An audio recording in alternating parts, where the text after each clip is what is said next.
신대원을 졸업할 때 졸업 여행으로 성지순례를 좀 다녀온 적이 있습니다. 그 당시에 국내 성지순례, 또 구약 성지순례, 또 신약 성지순례 세 군데 중에 한 군데를 선택해서 다녀올 수 있었는데, 저는 신약 성지순례를 선택해서 터키와 그리스 지역을 다니며 바울의 전도 여행 코스를 밟아볼 수 있었습니다.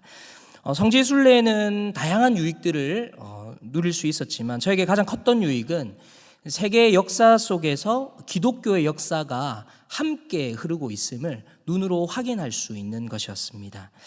개인적으로 기억에 남는 대표적인 장소라 한다면 그리스 고린도와 아테네를 거쳐서 이제 북쪽으로 올라가 베레아 지역으로 올라갈 때 잠시 들렀던 테르모필레 지역이었습니다. 테르모필레 전투는 아마 영화 300으로 알려져 있는 스파르타 300 용사와 또 페르시아의 쿠세르쿠세스 군대의 전투 협곡 장소였는데요. 당시 가이드를 해주시는 권사님의 설명을 통해서 이 장소가 그 전투의 협곡 위치다라는 것을 알게 되었고, 또 당시 페르시아의 왕이었던 쿠세르쿠세스 왕이 에스더서에 나오는 아하수에르 왕이다, 이러한 사실들을 또 배울 수 있었습니다.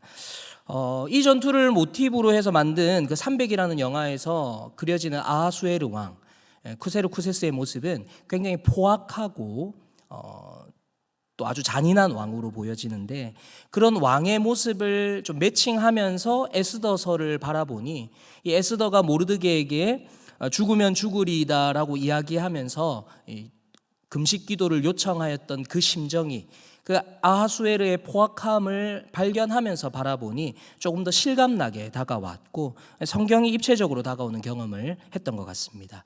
그 이후에 성경의 배경에 많은 관심을 가지게 되었는데, 모든 성경이 그렇지만 특히 역사의 흐름 속에 흘러가는 성경은 그 배경을 조금 더 이해하면 그 본문을 풍성하게 묵상하는 데 큰 도움이 되는 것 같습니다. 오늘 우리가 읽은 다니엘서도 마찬가지입니다. 오늘 우리는 다니엘서 5장을 읽었는데요. 이 5장 같은 경우는 대제국이었던 바벨론 제국의 마지막 날의 기록이라는 사실을 우리는 기억할 필요가 있겠습니다. 다들 아시다시피 다니엘서 4장까지는 바벨론을 통치했던 느부갓네살 왕의 모습이 그려졌고, 이 다니엘 5장에서는 느부갓네살을 모습이 나오지 않고 이제 벨사살이라는 왕이 등장하게 되는데, 이 4장과 5장 사이에는 시간적인 간극이 좀 큽니다. 느부갓네살 왕은 역사적인 기록에 의하면 기원전 562년에 사망했고, 또 신바벨론 제국의 최종적인 패망 연대가 539년이기 때문에 다니엘 4장과 5장은 최소한 20년 이상의 차이가 나는 상황이고요. 그러면 느부갓네살 왕과 이 벨사살 왕은 어떤 관계에 있느냐를 보면 우선 이들은 아들과 아버지 사이는 아닙니다. 한글로 번역된 성경은 좀 헷갈리게 표현을 했죠. 5장 18절을 보면 왕이여 지극히 높으신 하나님이 왕의 부친 느부갓네살에게, 당신의 아버지 느부갓네살에게 이렇게 표현을 했고, 또 22절을 보면 벨사살이여 왕은 그의 아들이 되어서 선 오브 느부갓네살의 왕 되어서 이걸 다 알고도 그랬습니까? 이런 표현들을 붙입니다. 그래서 언뜻 벨사살의 아버지가 느부갓네살이고 느부갓네살의 아들이 벨사살이다, 이렇게 생각할 수 있지만 이러한 아들 또 부친 이런 표현은요, 성경에서 사용되는 관용적 표현이라고 할 수 있습니다. 예를 들면 다윗의 자손 예수여 라고 이야기할 때 son of David이라고 읽거든요. 다윗의 아들 예수라고 하지 않고 다윗의 자손 예수여 하는 것과 마찬가지입니다. 느부갓네살의 아들 벨사살이라면 느부갓네살의 자손인 벨사살이여 이렇게 얘기하는 것이죠. 그래서 역사적인 자료에 보면 벨사살과 느부갓네살 사이에는 나부니두스라는 또 다른 왕이 존재했었는데요. 이 사람은 느부갓네살의 의붓 아들이면서 사위였습니다. 그러니까 나부니두스의 아들이 벨사살인데, 이 나부니두스는 전쟁을 좋아해가지고 페르시아 제국과 바벨론 제국의 그 전쟁에 몸소 나가서 전쟁을 치르는 역할을 했고요. 그러면 왕이 바깥에 나가 있으니 바벨론 안을 다스릴 사람이 필요하니 이제 벨사살 자기의 아들을 그 안에 다스리는 왕으로 공동으로 섭정해 나가는 방식으로 이 바벨론을 운영해 나갔던 것이 오늘 5장의 표현 또는 5장의 배경이라고 할 수 있습니다. 그러니까 느부갓네살과 벨사살은 선조 그리고 외할아버지와 외손자 이런 사이 정도로 이해하면서 우리가 이러한 배경을 조금 알고 이 다니엘 5장을 좀 보시면 조금 더 다양한 묵상을 할 수 있는데요. 오늘 우리가 읽은 성경 구절은 아까도 얘기했지만 하루의 기록입니다. 하루. 그 하루는 어떤 날이냐면 바벨론 제국이 최종적으로 멸망하는 그날의 기록입니다. 그리고 그 날을 이끌고 있는 주인공은 누구냐? 마지막 왕인 벨사살 왕입니다. 그럼 이 벨사살 왕은 어떤 왕이었는지, 또 성경은 이 사람을 어떻게 그리고 있는지 좀 살펴보겠습니다. 가끔 성경은 굉장히 이분법적으로 사람들을 표현하는 경우들이 있는데요. 의인과 악인을 구분할 때 그렇습니다. 중간은 없어요. 양이든지 염소, 오른쪽이든지 왼쪽이든지, 차든지 덥든지 이렇게 이분법적으로 구분하는 경우들이 많이 있습니다. 의인과 악인도 마찬가지입니다. 중간이 없는데요. 이 의인과 악인의 구분에 있어서 중요한 특징 중에 하나는 바로 그 인물의 마지막이 어떠했느냐, 최종적인 모습이 어떠했느냐가 이 사람이 의인인지 악인인지를 구분하는 중요한 요소가 됩니다. 무슨 얘기냐면 시작은 화려했는데 불행하게 끝내는 인생이 있고요. 시장은 좀 초라했는데 또 과정은 좀 초라했는데 역경을 이겨내고 마침내 빛을 보는 인생들이 있거든요. 대표적인 성경의 예를 들어보면 이스라엘의 초대 왕이었던 사울과 두 번째 왕이었던 다윗 생각해 보면 됩니다. 사울은 이스라엘의 초대 왕으로 그 시작은 매우 화려하고 특별했습니다. 성령의 충만함으로 또 사무엘의 기름 부음을 받아서 이스라엘이라는 나라의 첫 번째 왕이 되었습니다. 하지만 시간이 흐를수록 이 사울은 다윗에 대한 질투가 커졌고 또 왕권에 대한 집착이 이어졌으며 결국에는 하나님께 버림받는 인생이 되어 전쟁터에서 비참하게 죽음을 맞이하는 모습으로 성경에서 그려지고 있습니다. 반대로 다윗은 물론 골리앗과의 전투에서 굉장히 빛이 나는 출발은 했지만 이후에는 끊임없이 사울에게 고난을 당하고 핍박을 당했으며 목숨을 부지하기 위하여 도망 다니고 숨어 다녔고 하다 못해 자신의 영원한 대적이라고 할 수 있는 블레셋이라는 나라에 자기의 몸을 의탁할 때까지 굉장히 비참한 인생을 살아가다가 나중에는 사울이 죽고 나서 이스라엘의 왕으로 세워지며 이후에 죽을 때까지 하나님을 떠나지 않고 하나님과 동행하는 모습을 우리에게 보여줍니다. 그래서 성경은 다윗을 의인의 모습으로 기록하고 사울은 악인의 모습으로 보여주고 있는 것이죠. 이런 맥락에서 오늘 다니엘 5장의 벨사살 왕은 그 끝이 어떠했는가? 참 비참한 인생이었다라고 이야기할 수 있습니다. 특별히 5장이 이루고 있는 구조 자체가 그것을 더 보여주고 있는데 우리가 오늘 읽진 않았지만 5장 1절을 보시면 그 시작이 이러합니다. 벨사살 왕이 그의 귀족 1000명을 위하여 큰 잔치를 베풀고 그 1000명 앞에서 술을 마시니라. 5장에서 시작되는 벨사살의 기록은 귀족 1000명과 큰 잔치를 벌였다. 이런 표현들을 통해서 그 시작이 매우 크고 화려하다 이렇게 이야기할 수 있는데 그 끝을 기록하는 5장 30절은 그날 밤에 그 화려한 잔치가 있었던 그날 밤에 갈대아 왕 벨사살이 죽임을 당하였다라고 이야기하며 큰 잔치, 화려한 잔치로 시작했던 벨사살이 죽임을 당하는 모습으로 마지막을 보여주고 있는 것이죠. 자, 그렇다면 이 벨사살 왕은 도대체 왜 이런 비참한 죽음을 맞이하게 되었을까요?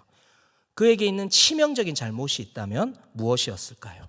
오늘 이 벨사살 왕이 죽임당하는 이 5장의 모습을 통해서 전체에 흐르는 중요한 한 가지를 여러분과 나누어 보고자 합니다. 이 5장의 큰 줄기는 이러합니다. 벨사살 왕이 큰 잔치를 베풀었어요. 그래서 1000명의 귀족들이 와서 막 먹고 마십니다. 벨사살이 조금 오버해서 하나님의 성전에서 그 외할아버지 느부갓네살이 그 유다를 정복하면서 그 하나님의 성전에서 빼앗아 왔던 여러 성전 기구들을 그날 꺼내가지고 술잔을 돌리며 하나님의 성전 기구들을 자기들이 술을 마시는데 사용하며 하나님을 능멸하는 모습을 보입니다. 그런데 갑자기 잔치 중에 사람의 손가락들이 나타나서 왕궁 벽에 글자를 쓰기 시작하는 것이죠. 이런 초자연적인 경험을 하는 벨사살과 여러 귀족들은 두려워하기 시작했고 벨사살은 평소에 의지하던 점술가들과 점쟁이들을 불러가지고 이게 무슨 난리인지를 알아보게 했습니다. 근데 아무도 대답하는 이가 없어요. 그래서 벨사살은 어떻게 했느냐? 느부갓네살이 죽은 이후에 이 뒷방 늙은이 취급하며 저 멀리 유배 보냈던 다니엘을 다시 불러들여서 이 의미를 물어봅니다. 그리고 여기에서 다니엘은 벨사살 왕의 질문에 답부터 알려주기 전에 벨사살의 모습을 질책하면서 시작하는데 그 질책하는 장면이 바로 오늘 우리가 읽은 본문의 모습입니다. 5장 17절부터 시작해서 한 절 한 절 느부갓네살의 잘못들을 다 읊어주며 22절에서 최종적으로 이렇게 얘기하는 것이죠. 벨사살이요, 왕은 느부갓네살의 아들이 되어서 자손이 되어서 이것을 다 알고도 아직도 마음을 낮추지 아니하고, 느부갓네살이 어떠한 잘못을 하는지 당신이 보지 않았냐? 근데 이것을 다 알고도 당신은 마음을 낮추지 않고 하나님을 능멸했다. 이것을 먼저 다니엘이 보여주고 있는 것입니다. 그럼 벨사살은 느부갓네살을 통해서 무엇을 알았을까요? 오늘 본문인 다니엘 5장 앞에 위치한 다니엘서 4장은요, 다니엘서에서도 매우 특별한 본문이라고 이야기할 수 있는데, 왜냐하면 이 다니엘서 4장은요 느부갓네살이 쓴 조서로 구성되어 있습니다. 다니엘의 기록이 아니라 느부갓네살이 바벨론 제국 전체에 내린 조서를 4장으로 표현을 한 것이죠. 그러니까 다니엘의 입장에서 쓴 것이 아니라 느부갓네살이 자기의 신앙 고백으로 쓴 것이 다니엘서 4장입니다. 게다가 모든 지역에 공식화된 대표 조서로 내려진 공식 문서이기 때문에 굉장히 큰 효력을 가진 문서라고 이야기할 수 있는데, 그것이 다니엘서 4장에 기록되어 있는 것이죠. 그리고 다니엘서 4장의 끝은 이렇게 끝납니다. 4장 37절인데요. 그러므로 지금 나 느부갓네살은 하늘의 왕을 찬양하며 칭송하며 경배하노니 그의 일이 다 진실하고 그의 행하심이 의로우심으로 교만하게 행하는 자를 그가 능히 낮추심이라 라고 이야기합니다. 벨사살이 느부갓네살을 통해 알아야 하는 것은 무엇인가? 내가 누구를 섬기고 의지해야 하는지를 알아야 했고요, 하나님께서 교만한 자를 어떻게 하시는지를 알아야 했고요, 또 하나님이 어떤 사람을 미워하고 징계하시는지를 알아야 했습니다. 또 느부갓네살이 모든 고생과 고난을 당하고 핍박을 당하고 어려움을 다 당한 이후에 결국에는 하나님은 높은 자를 낮추시는 하나님이다라고 경고하며 조서까지 써서 내렸거든요. 그 모든 일을 왕의 자손으로 왕궁에서 자기 외할아버지가 하는 일을 다 보고 듣고 경험했음에도 불구하고 벨사살은 하나님을 인정하지 않고 여전히 똑같은 교만의 길로 가고 있는 것, 결국 이 모든 것을 알고도 고치지 않은 죄, 이것이 벨사살 왕이 비참한 인생으로 자신의 인생을 마감한 이유였습니다. 여러분, 그렇다면 벨사살이 그 모든 것을 알고도 고치지 않았는데 왜 고치지 않았을까요? 왜 고치지 않았을까요? 혹시 여러분은 알고도 고치지 않는 것이 있나요? 내가 고쳐야 하는 것을 알고도 고치지 않는 것이 있습니까?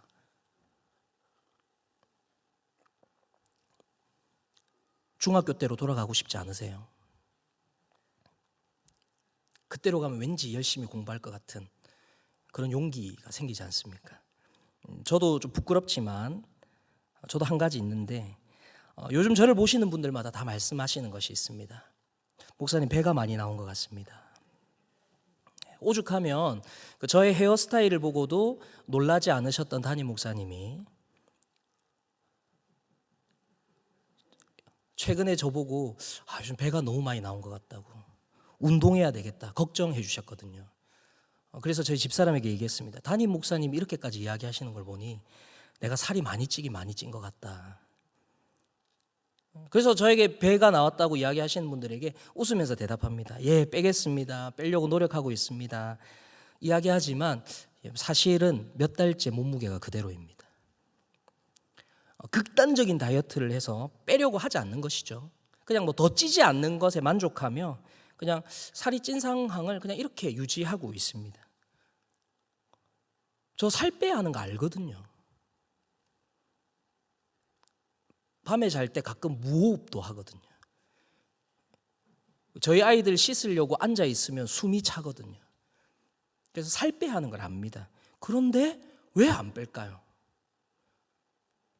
저만 알까요? 중요하다고 생각하고 있지 않기 때문이죠. 이걸 꼭 해야 한다, 우선해야 한다라고 생각하고 있지 않기 때문입니다. 만약에 병원에서 검사를 했는데 당신 내일까지 1kg를 빼지 않으면 당신 죽는다, 이렇게 의사가 이야기한다면 여러분, 제가 1kg 빼겠습니까? 안 빼겠습니까? 반드시 뺄 겁니다. 무슨 수를 빼서라도 뺄 겁니다. 진짜 긴급하다, 중요하다, 이거 확실하다라는 게 저의 우선순위 안에 들어온다면 남이 시키지 않아도 제가 알아서 뺄 겁니다. 그런데 지금 저는 살 빼야 하는 것을 알면서도 왜 빼지 않느냐? 살이 찐 것은 알지만 저 개인에게 시급하지 않은 거예요. 이 우선이 아닌 거예요. 이거 안 해도 되는 거예요. 알지만 안 해도 된다고 여긴다는 것은 제가 그것을 매우 중요하게 여기지 않고 있고 그것을 실제로 의식하지 않는다는 겁니다. 에이, 설마 무슨 일 있겠어, 살 안 뺀다고. 아직 40대 초반인데 뭐 이런 거 안 한다고 별일 있겠어. 다음에 해도 되겠지. 그동안 별일 있겠어. 그런데 성경은 바로 이러한 마음을 가진 사람들이 곧 하나님을 인정하지 않는 사람들이며 교만한 사람이라고 이야기하는 것입니다. 아울러 이 모습은 사실 다니엘 5장에서 나타나는 벨사살의 모습이기도 합니다. 이 벨사살의 모습이 왜 이렇게 이야기할 수 있느냐? 오늘 본문의 역사적인 사실을 알면 더 확실히 알 수 있습니다. 사실 오늘 본문 다니엘 5장의 1절은요, 벨사살이 잔치를 벌인 그날이 어떤 날이었는지 정확하게 알려주고 있지는 않습니다. 그냥 잔치를 벌인 날이에요. 근데 세계사에는 바벨론이라는 제국이 멸망한 그날의 기록이 조금 더 분명하게 남아있기 때문에 이 날이 어떤 날이었는지를 세계사에서는 더 분명하게 보여줍니다. 헬라의 역사가이자 역사학의 아버지라는 별명이 있는 헤르도투스의 기록을 보면 벨사살의 아버지인 나부니두스는 페르시아와 전쟁을 하다 패배했고요. 페르시아는 바벨론 왕국을 둘러싸고 공성전을 벌이고 있는 중이었습니다. 역사적인 기록에 의하면 2년 동안 바벨론 성을 공격했다고 해요. 2년 동안.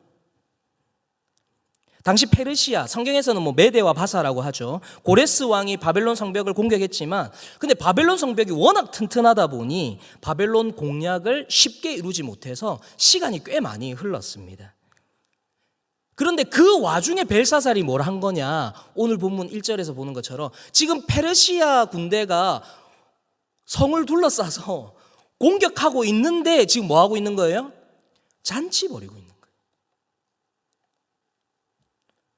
게다가 귀족들을 1000명이나 부른 이유가 뭐냐? 시민들은 불안할 거 아니에요.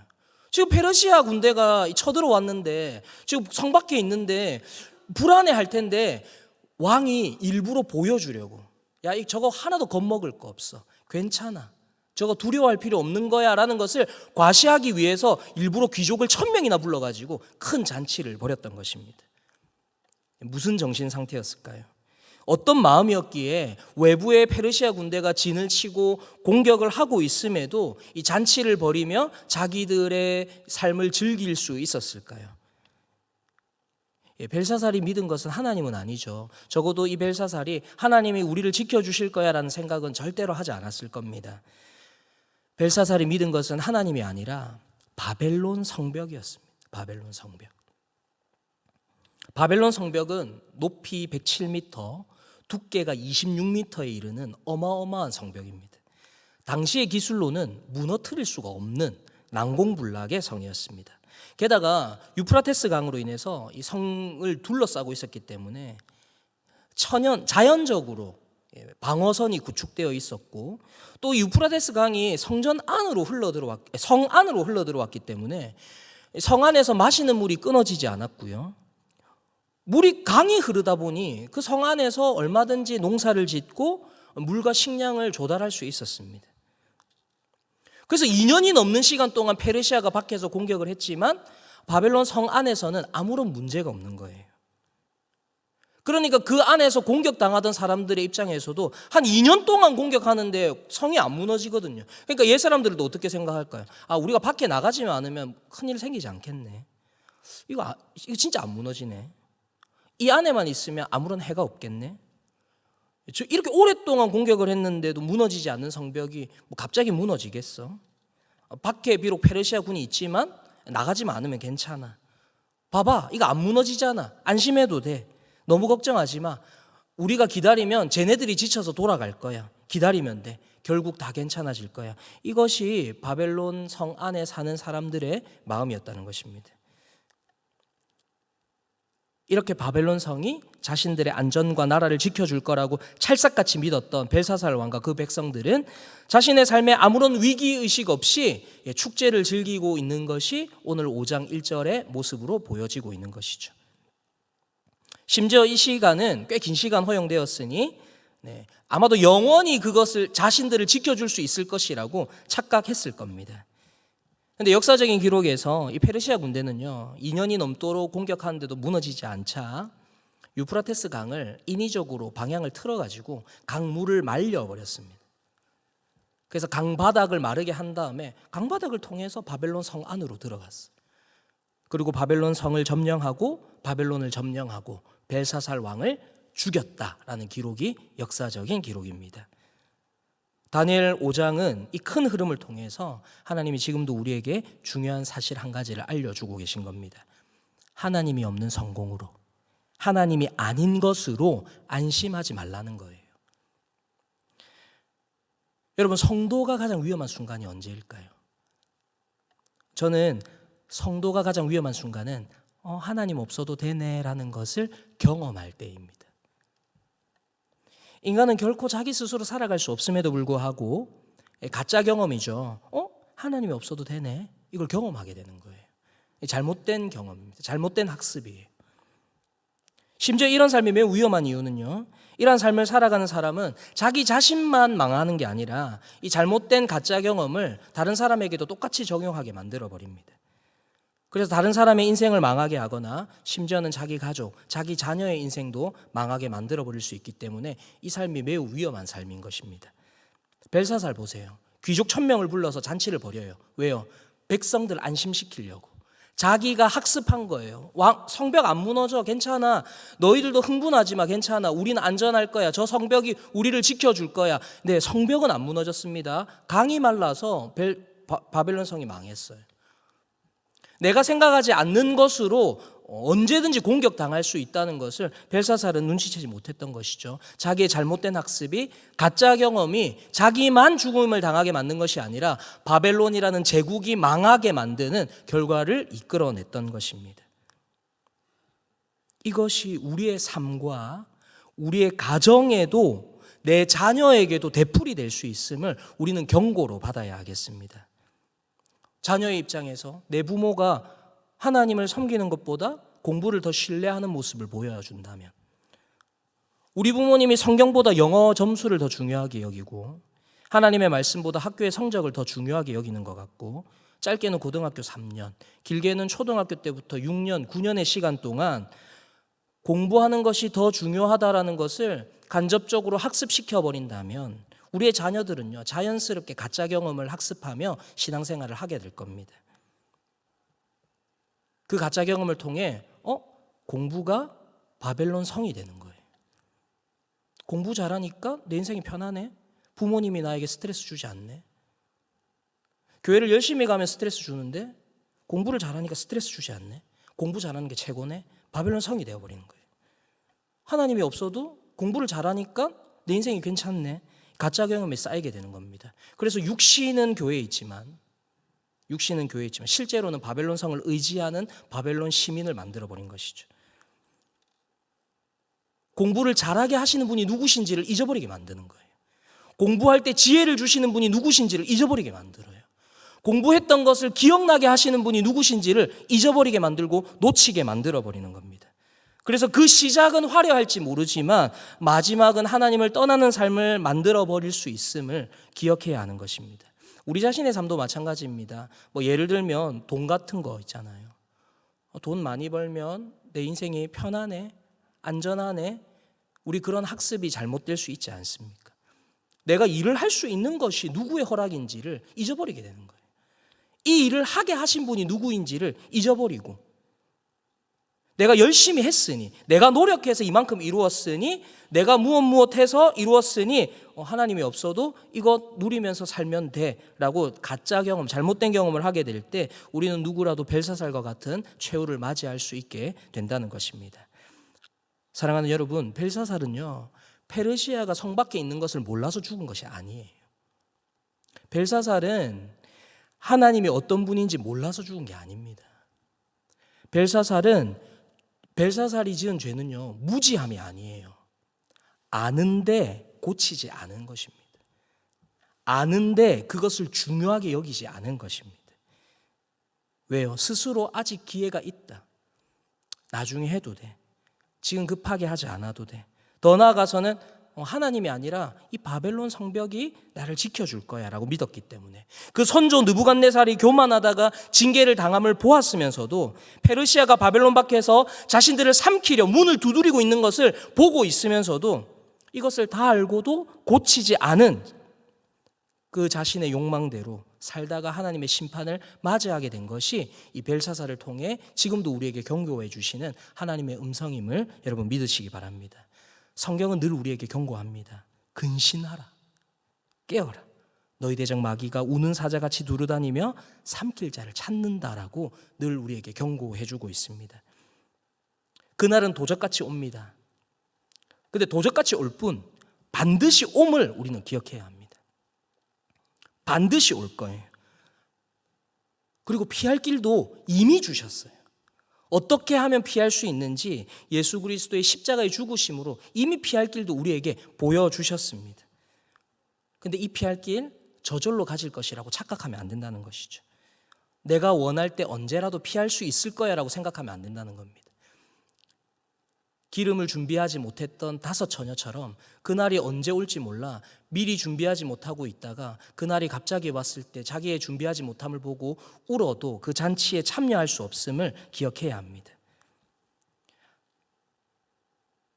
이 하나님의 심판이 어떤 자에게 임하는지를 다 알고도 위기의식 없이 살아가는 자들에게 오늘 다니엘 5장은 벨사살과 같이 하나님의 심판이 임할 것이다 라고 경고해 주고 있습니다.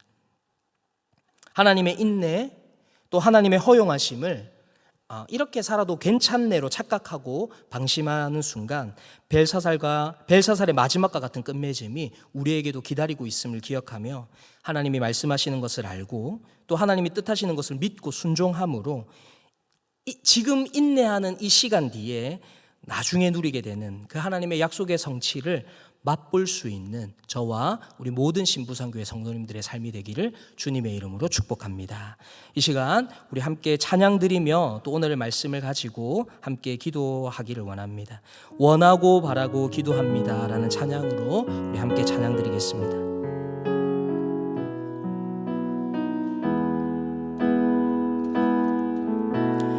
이 세상을 살아가는 동안에 나의 힘을 의지할 수 없으니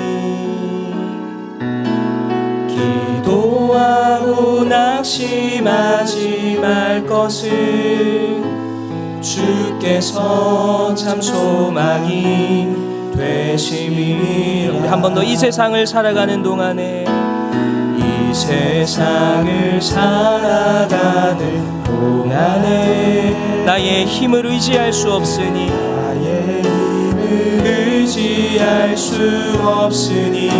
기도하고 낙심하지 말 것을 주께서 참 소망이 되십니다. 참 소망이 되심이 하나님의 꿈이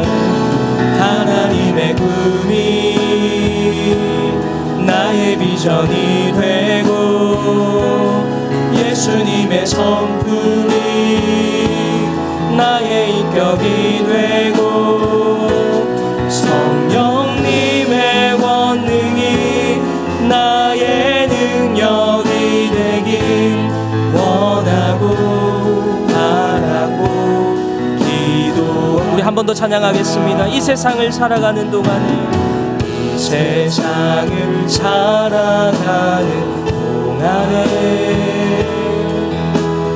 나의 의지할 수 없으니 기도하고 낙심하지 말 것을 주께서 참 소망이 되시니 주의 길을 걸어가는 동안에 주의 길을 걸어가는 동안에 세상의 것 의지할 수 없으니 세상의 것 의지할 수 없으니 감사하고 낙심하지 말 것을 감사하고 낙심하지 말 것을 주께서 참 기쁨이 되심이라 참 기쁨이 되심이라 하나님의 꿈이 나의 비전이 되고 예수님의 성품이 나의 인격이 되고 성령님의 원능이 나의 능력이 되길 원하고 바라고 기도하 하나님의 꿈이